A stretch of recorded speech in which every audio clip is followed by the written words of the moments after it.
dia a todos, bom dia a todas, bom dia para você que nos assiste pela TV UFMA no Maranhão e pela Pop TV em Sobradinho e Porto Alegre. Sejam todos muito bem-vindos e bem-vindas a mais um ICL Mercado e Investimentos. Hoje é um dia que a gente vai tratar de alguns temas com vocês, vamos falar de 13º, quanto isso deve injetar de recurso na economia, mas a gente tem outros assuntos também para falar aqui. Então a gente vai falar de BET, que ficou da semana passada, a gente tem aí também o boletim macrofiscal com as projeções da Fazenda, mas antes de tudo isso eu vou dar bom dia para o André. Bom dia, André, como você está? Bom dia, Débora, bom dia a todos os nossos telespectadores. Manhã quente, né? Mas a gente tem assuntos econômicos importantes para tratar. Petrobras fazendo grandes acenos ao mercado aí com sua política de dividendos. Temos um estudo aí do Diese falando sobre o 13º salário mínimo. A gente tem aí também um boletim macrofiscal que é importante, que é uma revisão de tudo o que o Ministério da Fazenda está acreditando que vai acontecer com a economia até o final desse ano. Então tem bastante assunto para a gente tratar. Vamos já partir para a nossa agenda então, Débora. Uma agenda bem esvaziada hoje, então a agenda ela está um pouco mais enxuta, um pouco mais curta. Então vamos ver o que deve movimentar aqui o nosso dia. Então às 5 horas da manhã saiu o IPC-FIP de novembro da segunda quadricemana. Às 7 horas da manhã, CPI núcleo de outubro. Então, o que é o CPI? Índice de preços ao consumidor e o núcleo do índice de preços ao consumidor de outubro. Saiu também IGPM, medição da FGV, mas não a medição completa, porque até então o mês de novembro não acabou, então aqui só as 2 primeiras semanas de IGPM.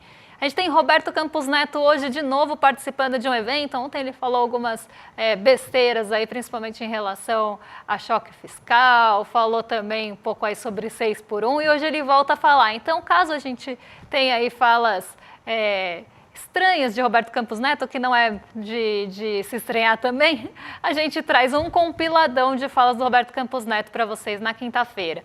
Às 10h30 saem as novas moradias, construções de novas moradias, moradias iniciadas e permissões para as novas obras, para medir ali como é que está o setor imobiliário dos Estados Unidos.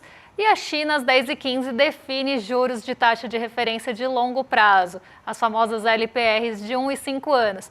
Então aqui, né, a gente tem esses pontos guiando bastante a agenda, não tem uma agenda tão relevante, tão pesada, então as atenções devem se voltar aqui no Brasil para o Roberto Campos Neto e para o G20 e de certa forma, de uma forma mais global, também tem um olhar voltado para o G20, mas as taxas de referência da China podem fazer algum barulho, principalmente pensando naquelas ligadas ao setor imobiliário, setor esse que está fragilizado por lá. Então uma agenda um pouco mais morna hoje, mas não por isso pouco importante. Bem, já que você está falando aí da China, né, então a gente já pode passar para o nosso giro aí de mercado aí, que tem a China no radar, né? Tem aí no G20 acabando, mas a gente teve alguns anúncios importantes que aconteceram na China e aqueceram bastante o mercado asiático, né, Débora? Exatamente. Lá na China hoje, a gente teve na verdade, uma revisão de algumas perspectivas e alguns comentários positivos em relação à economia chinesa.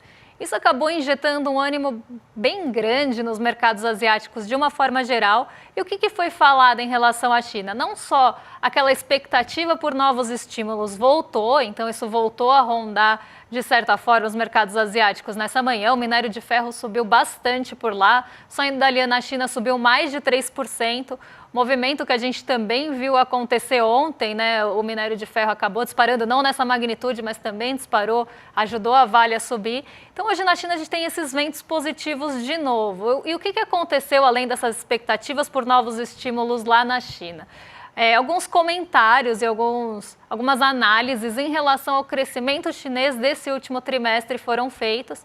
E essas análises elas apontaram para um ritmo ainda acelerado no crescimento da economia chinesa, principalmente nesses 3 últimos meses do ano, que ele não só vai ser mantido, como aconteceu em outubro, que foi um crescimento ali, né, alguns indicadores um pouco melhores na China, mas que isso deve se manter e também até surpreender. Então, essa leitura mais positiva da China acabou dando uma injeção de ânimo em todo mundo por lá, mas eu vou colocar aqui para vocês o Xangai Composto. O Xangai Composto ontem que tinha ido bastante para o terreno negativo, hoje ele sobe 0,67%, fica aí também em evidência entre os mercados asiáticos.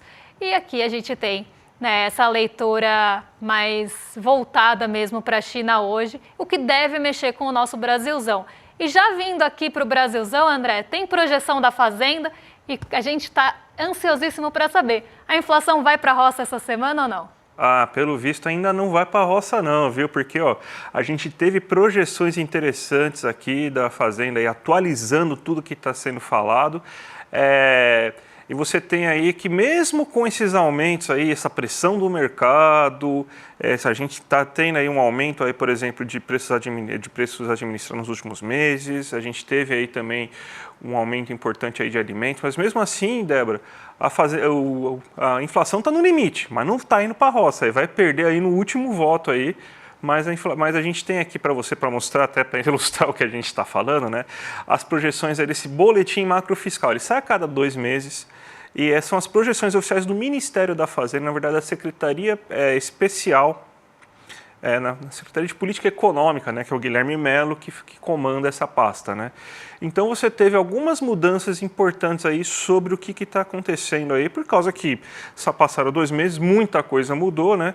Principalmente em relação à inflação. Se a gente for pegar o IPCA, ele sai de 4,25 para 4,40 aí a projeção, lembrando que o teto é 4,5%. Até a própria nota do boletim macrofiscal fala sobre essas questões aí de pressões inflacionárias vindo principalmente por câmbio e por choques de custos vindo das questões climáticas, mas é esperado alguma deflação vinda principalmente da energia elétrica. Essa deflação ela tem uma capacidade muito grande aí de fazer com que o nível da inflação baixe consideravelmente aí para os próximos 2 meses, porque a gente estava em bandeira vermelha, tipo 2, agora a gente vai para a bandeira amarela. Então é uma bela queda da taxa de energia elétrica. Em relação ao PIB, a gente teve uma leve melhora, a gente vai até detalhar onde veio essa melhora.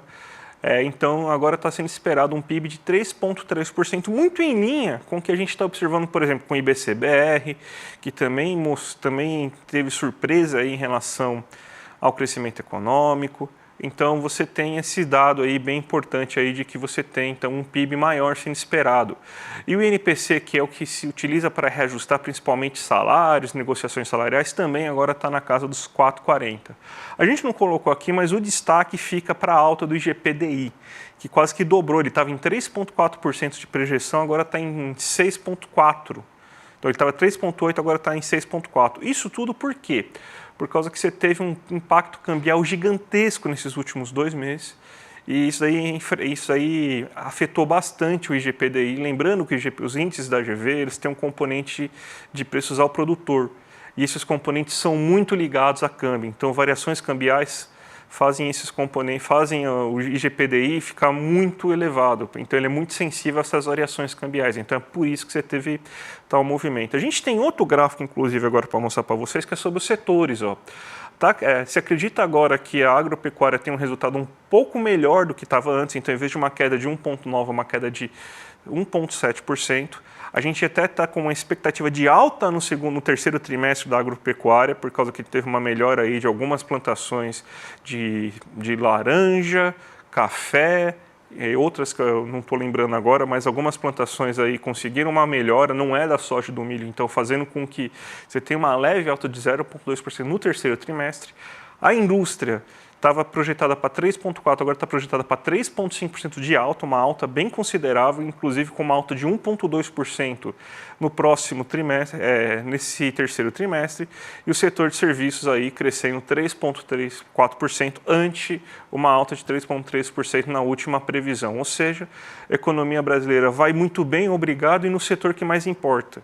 Porque o agro, por mais que seja importante em algum setor, ele tem uma participação do PIB muito pequena, não chega a 10%. A empregabilidade baixa, concentrador de renda, um dos setores mais concentradores de renda, até pela pouca necessidade de mão de obra e a mão de obra ser muito barata nesses setores aí, principalmente a grande massa de mão de obra, você precisa de pouca mão de obra especializada, enquanto na indústria e serviços você tem uma situação diferente, economia urbana, maior dinamismo, maior renda, maior gasto, e é isso que está levando a economia brasileira para cima, Débora. E é isso também que querem frear, a gente nunca pode esquecer que é essa economia urbana que está levando a nossa economia para cima nesse ano, é aí que querem estrangular, porque você mexer em juros é na economia urbana justamente que você vai ter uma diminuição da atividade. Então é aqui que querem estrangular com esses juros altíssimos que a gente tem e com projeção de subir ainda mais, talvez esse ano, ou no ano que vem. Então, a gente nunca pode tirar isso do nosso radar. Mas antes da gente chamar a próxima notícia, vamos aqui agradecer a nossa audiência, porque a gente acabou de bater o recorde aí, Mercado Investimentos com 24 mil pessoas assistindo. Aqui a gente tem outros players aí, outros agentes do jornalismo, outros veículos de jornalismo aqui, mas o nosso principal concorrente não está aqui e a gente tem uma audiência hoje 51 vezes maior. Então, acho que a gente tem que agradecer muito vocês por isso. Mas vamos seguir aqui, porque a gente vai falar de Petrobras agora, e a Petrobras, ela está ali acenando também para o mercado financeiro. Por que eu estou falando isso? A Petrobras divulgou os seus resultados na semana passada, então a gente tem ali a Petrobras trazendo um montante de dividendos importante para o mercado, tá? Então a divulgação dos dividendos já tinha agradado, o lucro agradou muito, mas mais que isso, a distribuição dos dividendos agradou mais ainda. Falei semana passada, mas foi na semana retrasada, tá, gente? Ato falho meu aqui, porque a semana passada foi mais curta. Mas então a gente tem a Petrobras agradando o mercado no lucro e nos dividendos. E agora eles estão agradando por um outro ponto. Ontem a Petrobras divulgou os seus planos de negócios e vamos entender por que isso fez tanto barulho. Ontem as ações da Petrobras, para quem acompanhou, subiram mais de 2%, tanto as ordinárias quanto as preferenciais. E por que a gente teve essa alta? Por que agradou tanto? Dentro desse plano de negócios, né, então o plano de expansão da Petrobras, o plano de investimentos da Petrobras, ele ficou ali muito parecido com o que a gente tinha na gestão do Jean Paul Prats. Antes era ali colocado algo em torno de 102 bilhões, se não me engano, de investimento para os próximos 4 anos, e não mudou muito, foi para 111 nos próximos 4 anos. Mas o que o mercado está olhando, o que ele está olhando nisso? Que se vai ter um investimento de 111 bilhões nos próximos 4 anos e não teve uma mudança tão significativa em relação ao que tinha sido falado no passado, parece que os investimentos vão ser mais contidos do que se esperava no início. Porque a grande briga, uma das grandes brigas que tinha entre o mercado financeiro e a gestão da Petrobras era justamente a questão dos investimentos.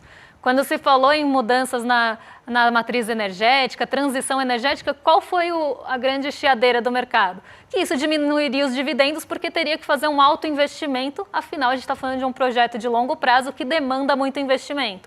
Então isso já trouxe ali um acirramento dessa disputa entre investimento e dividendo.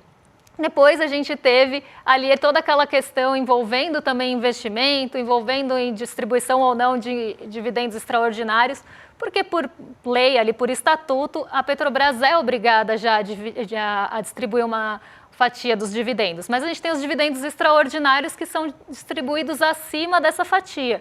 E é isso que o mercado quer. O mercado está pouco se importando com o investimento, de fato, na capacidade produtiva da Petrobras, na mudança da transição energética. Eles querem mesmo dividendo no bolso no curto prazo.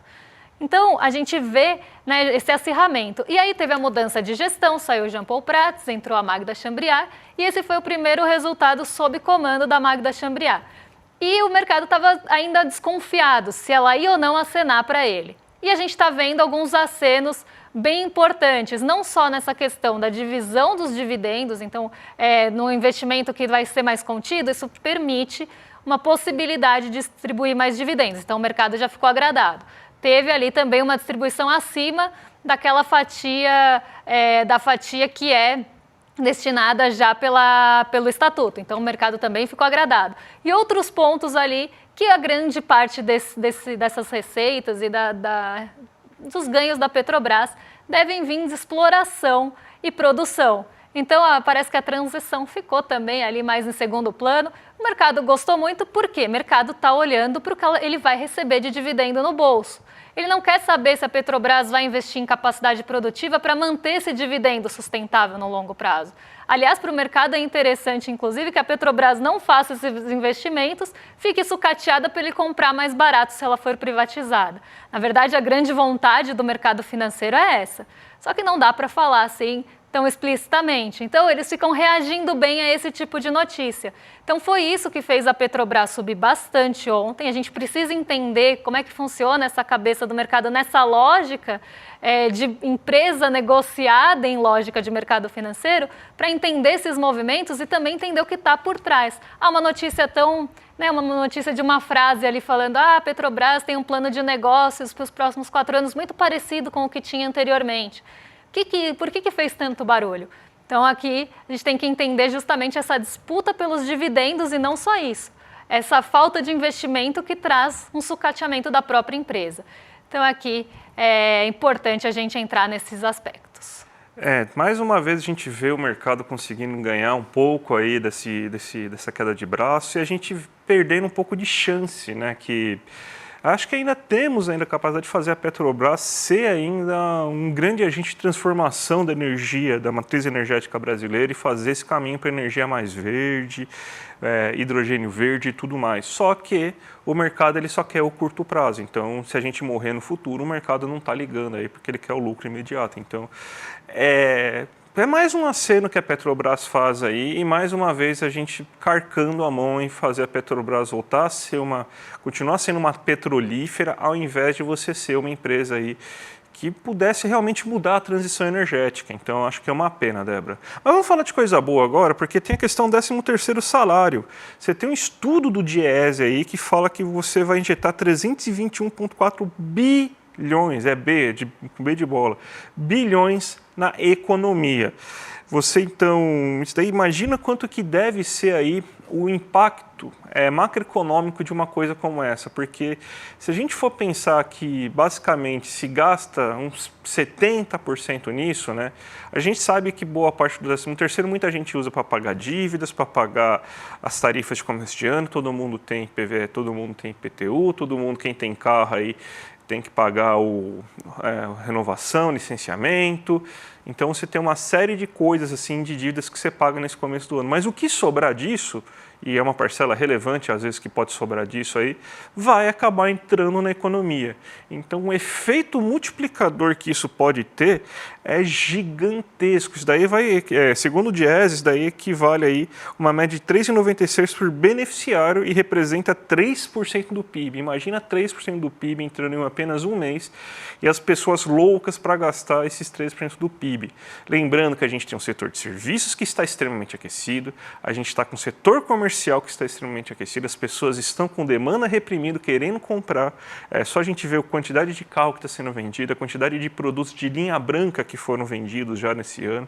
Agora a gente vai ter, e o 13º, as primeiras parcelas costumam, de funcionalismo público sai antes, e de aposentados também, mas muito da primeira parte do 13º já entra agora em novembro, então muita gente já vai gastar esse salário em novembro, nas Fridays, né? Então pós, Black Friday, Maze Friday e tudo mais, e tudo quanto é promoção aí que a gente tem, que o brasileiro conseguiu transformar um dia de Black Friday em 3 meses aí de promoção, né? A gente tem essa capacidade, mas a gente vai ver aí, muito provavelmente, boa parte desse dinheiro entrando, multiplicador, esse dinheiro vai aumentar a renda, vai aumentar salário das pessoas, vai gerar renda para as pessoas e vai ser cada vez mais benéfico e vai continuar aumentando o dinamismo da economia brasileira. Quem não gosta de um 13º, né, é porque não é SLT, né, porque realmente 13º aí para quem não é SLT faz uma falta, Débora. Pois é, e assim, né, se a gente for pensar do que a gente estava falando da semana passada naquela escala 6x1, né, que tem toda a discussão, o 13º quando foi instituído ia acabar com a economia, a CLT ia acabar com a economia, agora a discussão do 6x1 que ia acabar com a economia, que a gente está vendo exatamente o contrário, né, o 13º ele vai injetar 321 bilhões na economia, que vão se multiplicar pelo efeito multiplicador. Então vamos supor ali, o André recebeu o 13º dele, ele vem na minha loja e gasta o 13º, isso vai, eu vou ganhar essa renda e vou não só distribuir ali para os funcionários, esses funcionários também vão gastar essa renda e eu também ali vou gastar essa renda. Então, é assim que a gente explica o efeito multiplicador, é a renda de um que vai virando a renda do outro e vai multiplicando. E aí, injetar 321 bilhões na economia não é pouco. Então, muito pelo contrário, não só não destruiu a economia, como ajuda também a circular, né, o mercado circular, a fazer com que a gente tenha um multiplicador disso. Mas sabe onde não dá para gastar o 13º? Em Bet, né, gente? Porque saiu uma notícia bem assim, até problemática, eu diria, de que as apostas elas já estão ali tirando arroz e feijão da mesa do brasileiro. E a gente precisa falar sobre isso, porque o varejo ele já está sentindo alguns impactos que vêm desse gasto, que inclusive eram destinados, né, esses gastos eram destinados a outras fontes e que agora estão indo para as apostas, que como a gente sempre fala aqui, não deixa nada de bom, então você não tem um setor, não tem multiplicador. O que a gente estava falando agora, as apostas justamente não têm esse multiplicador. Por quê? Emprega muito pouco, se a gente for pensar, são grandes conglomerados que nem ficam aqui no Brasil, o dinheiro vai todo para fora, normalmente em paraísos fiscais, vai para a mão sabe de quem, porque a gente não tem abertura, a não ser as empresas de capital aberto, que grande parte vai para o investidor institucional, que é quem detém essas ações, mas numa forma geral a gente não sabe quem são os donos. Então o dinheiro que está deixando de circular aqui no Brasil e fazendo esse efeito multiplicador que a gente estava explicando até agora, e que está indo ali para a mão de outras pessoas fora do Brasil, não deixando nada de bom a não ser o seu rastro de destruição aqui no Brasil. E o varejo já está sentindo o impacto disso. Então você vê as pessoas deixando de comprar alguns itens no varejo ou até mesmo de cesta básica para gastar com aposta. E isso vai acabar impactando o setor de varejo, que estava tão fragilizado até pouco tempo atrás, que a gente sempre discute aqui. O brasileiro tinha que fazer uma escolha entre serviços e gastar no comércio. Aí o brasileiro agora consegue consumir os dois, o varejo finalmente começa a ter ali alguma engrenagem e aí a gente vem e coloca aí esse empecilho, mais uma vez, para um setor avançar. E os serviços também, tá, gente? Até a gente tem uma arte aqui que mostra da onde vem o dinheiro, qual que era a fonte, né, desse dinheiro antes dele ir para a Bet. Então, qual que era o destino desse dinheiro antes da pessoa gastar com aposta? Ela fazia poupança, então 51%, aqui não soma 100, porque a pessoa pode falar, eu tirei da poupança e dos bares, tá? Então ela pode responder os dois juntos. Então a poupança, 51% dos entrevistados deixou de fazer poupança para gastar dinheiro com aposta, o que já é uma coisa bastante problemática. Bares, restaurantes e delivery, setor de serviços aqui. Então as pessoas deixaram de gastar a sua renda no setor de serviços em 48% dos casos para gastar em apostas. Outros gastos de entretenimento, 42%. Apostas que já fazia, só mudou ali de uma para outra, 45% das vezes. E compras de roupas e acessórios, aqui varejo, se a gente for pensar, 43%. Rolou, ainda bem que a gente não está aparecendo, rolou uma balada aqui. Compra em roupas de acessório, 43%. Então aqui a gente vê, né, que o dinheiro que era destinado antes para esses setores e para esses serviços, vamos pensar assim, ou comércio, ou barzinho, delivery, entretenimento, sei lá, fui no cinema, roupas e acessórios, as pessoas estão deixando de comprar isso, de gastar com isso, para gastar com a aposta, que não deixa nada aqui, porque todos esses outros gastos aqui, exceto a poupança assim, num curtíssimo prazo, se a gente for pensar, você gastar no bar, também vai gerar multiplicador, também vai gerar renda no Brasil. Outros gastos de entretenimento? Também. Compras de roupas e acessórios? Também. Outras apostas que já fazia? Também não. Mas se a gente pegar a grande parte disso, é um dinheiro que está deixando de circular, está deixando de gerar algo de bom aqui no Brasil, seja emprego, seja crescimento, para ir para um outro país, para sabe onde, né? Porque se a gente não sabe quem são os donos, a gente sabe que vai normalmente para Curaçao. Mas se a gente não sabe para quem são os donos, a gente não sabe para onde vai de fato esse dinheiro. E deixando de circular aqui no Brasil, que é o mais importante. Então a gente já vê algumas projeções de impacto no PIB, no setor de varejos, nos shoppings, nas lojas mesmo, grandes varejistas. E aí, por que não se fala disso, né? Isso precisa ser falado, Mas por que a gente não vê uma notícia como essa em grandes veículos? Justamente por todo aquele conflito que tem com o patrocínio. Então é algo que precisa ser discutido porque em algum momento isso vai começar a bater no varejo de uma forma mais forte e aí pode ser tarde demais para correr atrás. Então acho que isso precisa ser discutido, principalmente desse dinheiro que está deixando de circular aqui.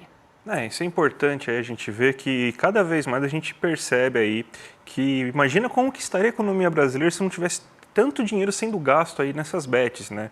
É um volume muito gigante de dinheiro, afetando aí você vê 48% das pessoas aí deixaram de consumir, de ir no bar um dia, de ir no restaurante, de pedir um delivery, então bem preocupante essa coisa aí. Então é bem difícil a gente pensar nisso aí, porque você vê, até arroz e feijão as pessoas estão parando de consumir. É um problema que deve ser encarado até de uma forma assim, de um problema social, de um problema até de saúde pública, porque daqui a pouco a gente vai ter isso aí batendo aí, porque o Sistema Único de Saúde, o SUS, talvez não esteja nem preparado para receber tudo isso aí, da quantidade de pessoas que vão se viciar em bets. Então você tem aí que ter um cuidado muito maior. Débora, a gente vai... Qual que é a ordem aí da escala aí? A gente vai agora encerrar ou a gente vai fazer o giro de mercado rapidinho? Será que ainda temos para o giro de mercado o tempo? Vamos pôr aqui rapidinho então na tela, faz tempo que a gente não passa pelo giro, porque a gente tem aí o Ibovespa subindo hoje, depois de vários dias de estabilidade, né? O Ibovespa estava muito orbitando 0 a 0, isso por conta da indefinição em relação ao pacote de corte de gastos, não se sabe quanto vai ser a magnitude desse pacote e o mercado só está olhando para isso. O mercado é fiscalista. Para vocês terem uma ideia de quão o mercado é fiscalista, ontem a gente teve toda essa notícia de aceno da Petrobras. A Petrobras subiu individualmente mais de 2,5%. A Vale, que é outra empresa de grande peso do nosso Ibovespa, subiu 1,25% por conta do minério de ferro. E mesmo assim o nosso Ibovespa ficou perto do 0 a 0, subiu 0,03%. E por que notícias que normalmente teriam tanto impacto, né, uma Petrobras subindo 2,5% não é pouco, uma Vale 1,25%, está falando de quase 30% do Ibovespa só nas duas. Por que não teve impacto? Porque todo o resto acabou sofrendo por conta dessa espera, dessa expectativa pelo pacote de corte de gastos. Então, por mais que você tenha, é o que eu falei ontem, por mais que você tenha notícias super positivas, isso não está chegando no mercado financeiro porque ele só está conseguindo olhar para uma coisa, para o pacote de corte de gastos. Então, o dólar continua subindo, né, hoje em 5,77. A gente tem os juros futuros subindo também, né, para 13,05 agora. Então, para 2032, a média ali das expectativas é de 13,05% ao ano, não é pouco, uma alta de 0,31% em um dia que as treasuries estão caindo. As treasuries, que são os títulos de dívida dos Estados Unidos, são um guia para os nossos juros futuros também. E por mais que elas estejam caindo há alguns dias, os nossos juros não estão respondendo porque o mercado está precificando um risco fiscal muito grande, como se a gente tivesse que pagar mais juros por esse risco de o pacote não agradar. Então a gente tem que também olhar para isso, porque não importa a notícia. Ontem o petróleo subiu e a gente teve notícia positiva da Petrobras, né, para o mercado financeiro. Isso foi suficiente para levar o Ibovespa para o terreno negativo, para o terreno positivo? Não, e nem para o negativo, ele ficou ali no 0 a 0. E a gente tem visto essa estabilidade por vários dias, né? Não só hoje, não só essa semana, mas como na passada também.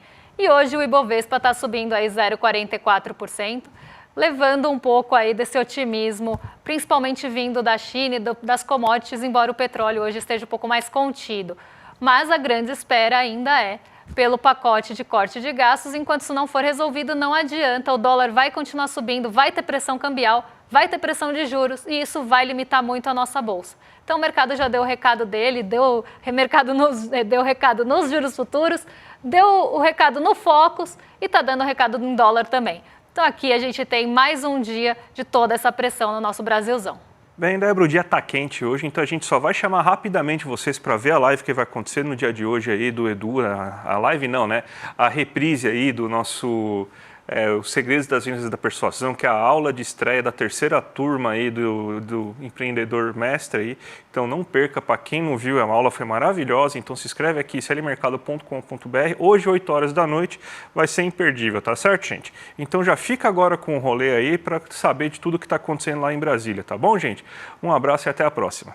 Fala, turma, tudo jóia? Que incrível a aula que a gente teve nessa quinta-feira sobre vendas e persuasão. As pessoas foram, muitas empolgadas e outras com o pé um pouco atrás. Pô, esse conteúdo aí, não é meio aquele negócio de autoajuda, de coach, e saíram da aula maravilhados. Caramba, mas calma aí, a gente teve uma aula de roteiro. A gente aprendeu todo esse conteúdo acadêmico das pesquisas das maiores universidades americanas. Se eu soubesse que era assim, eu tinha chamado o pessoal da empresa para ver, tinha chamado o pessoal da família. E tem muita gente pedindo pra gente fazer mais uma exibição. A gente não vai ter replay dessa aula, como a gente falou, mas a gente vai fazer uma exibição fechada dessa aula hoje, terça-feira, às 8 horas da noite. Aproveita e avisa todo mundo que você acha que vai querer participar também, porque aí depois dessa, só pra quem já estiver no curso vai ficar na nossa área fechada, tá bom?